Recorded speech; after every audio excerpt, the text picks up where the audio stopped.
एक महत्त्वाची बातमी बघूया। सरपंच संतोष देशमुख हत्या प्रकरणासंदर्भात साठेचा मोबाईल शोधण्यासाठी सर्व आरोपींचे पुन्हा एकदा रिमांड घ्या अशी मागणी धनंजय देशमुखांनी केली आहे। विष्णू साठेच्या मोबाईलमध्ये मोठे पुरावे आहेत असा दावा धनंजय देशमुख यांनी पुन्हा एकदा केलाय। हे पुरावे नष्ट करण्यासाठी साठेचा मोबाईल गायब करण्याचं षडयंत्र असल्याचं त्यांनी अधोरेखित केलंय। केवळ गुन्हा दाखल करून भागणार नाही, पुरावे नष्ट झाल्यास त्याची जबाबदारी पोलीस प्रशासन घेणार का, अशा पद्धतीचे प्रश्न त्यांनी उपस्थित केलेले आहेत। मुख्यमंत्र्यांकडे या संदर्भात त्यांनी मागणी केली आहे। विष्णू साठेवर मोबाईल त्याच्याकडे नाहीये, त्याने टाकून दिलेला आहे, तो पुरावा नष्ट केलेला गुन्हा त्याच्यावर नोंद झालेला आहे, पण त्याच्यावर तो देखील गुन्हा नसता नोंद झाला तरी त्याला फाशी होणारच आहे।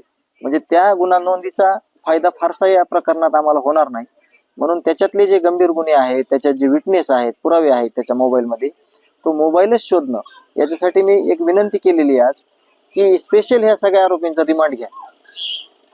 100% हा मोबाईल कुठे आहे, कोणी ठेवलाय, कसा लपवला हे बाहेर आल्याशिवाय राहणार नाही। एबीपी माझा, उघडा डोळे बघा नीट।